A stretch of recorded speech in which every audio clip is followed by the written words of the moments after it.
everybody. This is the learning video on the geometry topic 7.5, which is something called the tangent ratio. Well, ratio is just another word for fraction. So a tangent fraction, what is that? Well, basically, tangent is the name for a specific fraction that we can make by taking two different sides off of a triangle. So, what sides are we talking about? Well, they're very specific. If you pick a corner that's not the right angle, you can name the three sides based on that. It's called a reference angle. The side that's way over on the opposite side of the triangle from the angle that you're looking at or using is called the opposite side, and we abbreviate that OPP. The longest side is going to be what you've always been calling it, the hypotenuse. And then whatever side is left over, that's called the adjacent. The tangent fraction is a fraction created when we take the side length that's opposite our angle and divide it by the side length that's adjacent to our angle. Now, a trigonometric ratio is basically when we make a fraction out of any two sides. A ratio made from any two sides of a right triangle. Now, there are many more than just tangent, but we're just going to start with the tangent ratio. So, as you can see, A is our reference angle. So, this side over here, side BC, is our opposite side. This is our hypotenuse here. So this other side down here, side BA, would be our adjacent. And you can see they've labeled them opposite, hypotenuse, and adjacent. So, if you need to pause the video right now, would be a good time to finish taking notes on the first part. Do so now.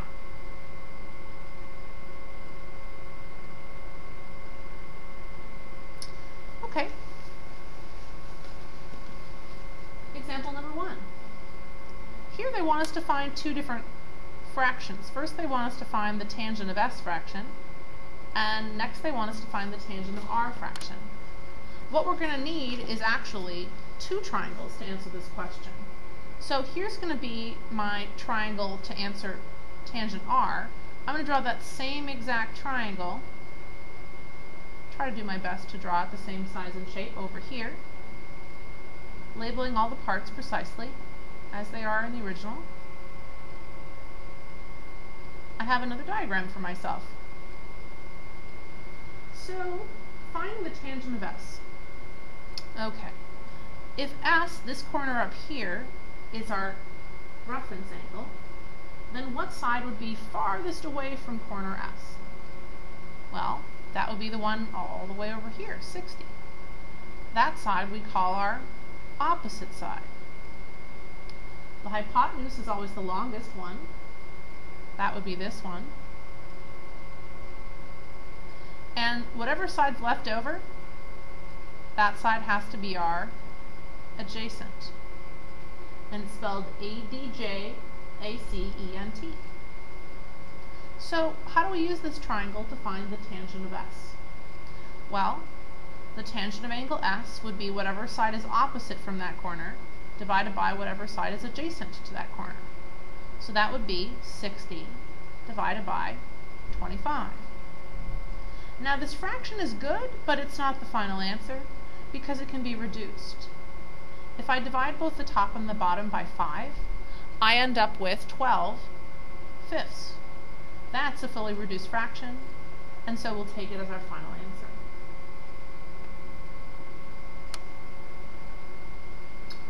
Now, same diagram, but this time we're finding the tangent of corner R. So this angle over here is now our reference angle.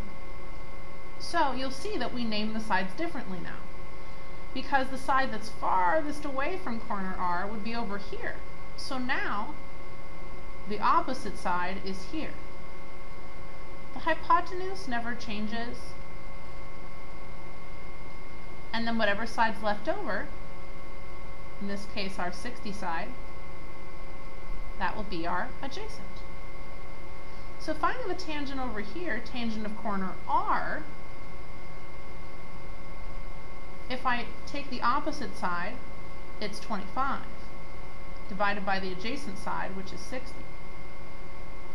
I'd have to do the same thing as I did for the tangent of S. I'd have to reduce my answer to get a final answer of 5/12. Now you might notice something at this point. The first answer was 12/5. The other answer was 5/12. Well, do you think that happens every time? Let's check. Right here, same kind of question. I'm going to find the tangent of corner B, and then on the same triangle, I'm going to find the tangent of C. And we'll see if the fractional answers that I get for these are simply reciprocals of one another. So at this point, if you need to pause the video in order for everyone to take good notes and complete their notes, please do so now.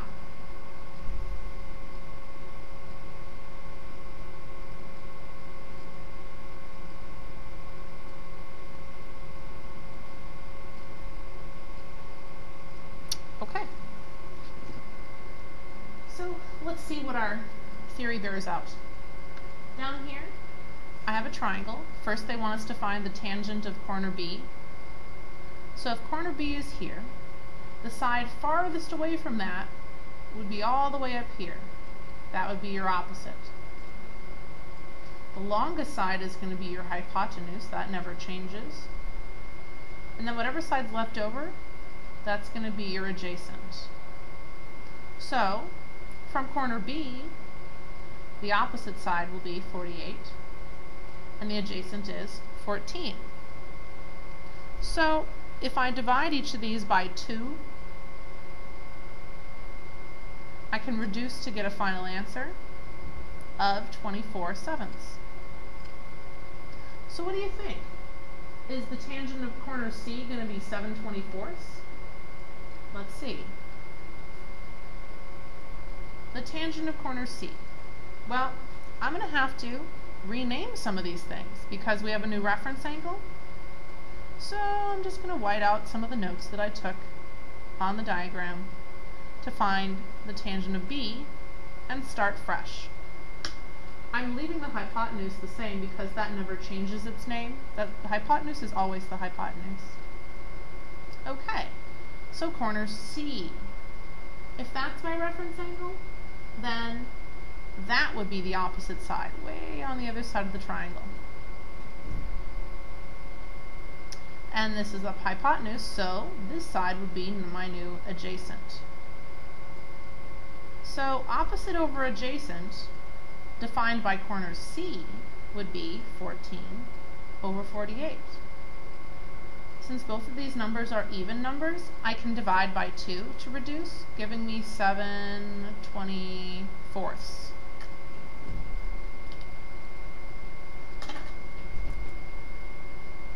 And sure enough, these two fractions are reciprocals of one another. Flip this one upside down, and you have that one. Flip this one upside down, you have that one. So, it seems to me that we can fairly conclude, at least from 2 examples, that when you switch corners as your reference angle, the tangents are simply going to be reciprocal answers on the same triangle.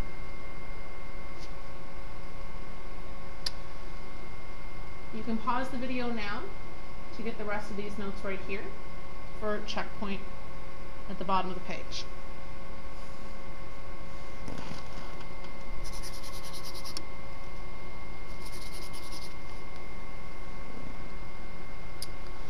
Okay, so finding the value of x, how do we do this? Well, I would have, this is my reference angle because it's the only angle that I know. And this side over here, all the way on the other side of the triangle, would be the opposite. This is my hypotenuse, and then this one's my adjacent. Do you see how the hypotenuse is not labeled? that means that I don't need to use it in my diagram or my process. In order to solve this problem, they say use tangent. We know that the tangent of an angle, let's call it angle A, is the opposite over the adjacent. So really these two sides are all we need. We have the opposite, we want to find the adjacent, so we're good to go with tangent. The angle is 31 degrees. So instead of writing A for angle, I'm going to say the tangent of 31 degrees.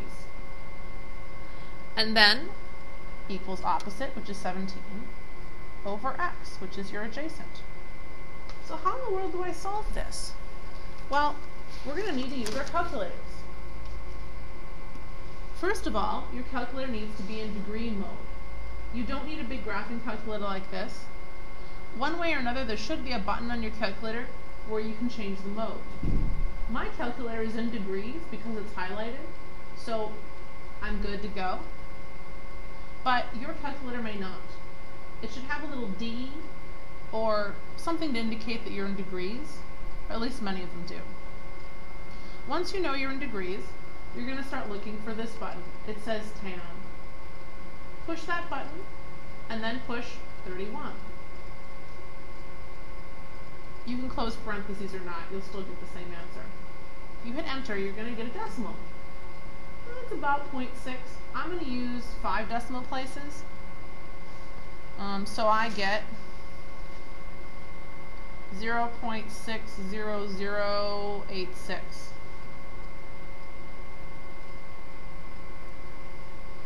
Now, what I'm going to do is cross multiply. So this number can be written over 1 if you want to make it a fraction.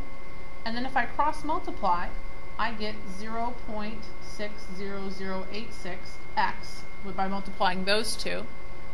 And then 1 times 17 goes on the other side of the equation. 17. Cross multiply this way, multiply that way. It's like making a big X by multiplying these two and then those two. And then all you have to do is divide both sides by your decimal value, because that's the one in front of your X.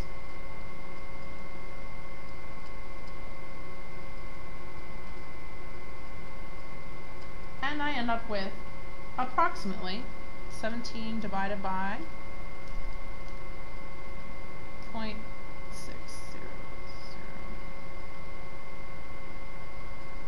Oops, 0.60086. About 28.3. Now they didn't tell me how to round it off, so usually in those cases I just round it off to the nearest tenth.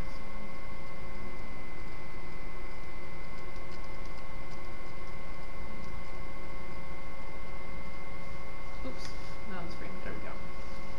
If you'd like to pause now to get these notes down, please do.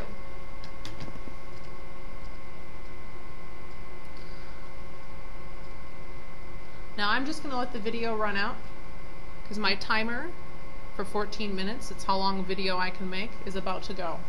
So I'm just going to let the video run for another 20 seconds and then we'll go to the next video.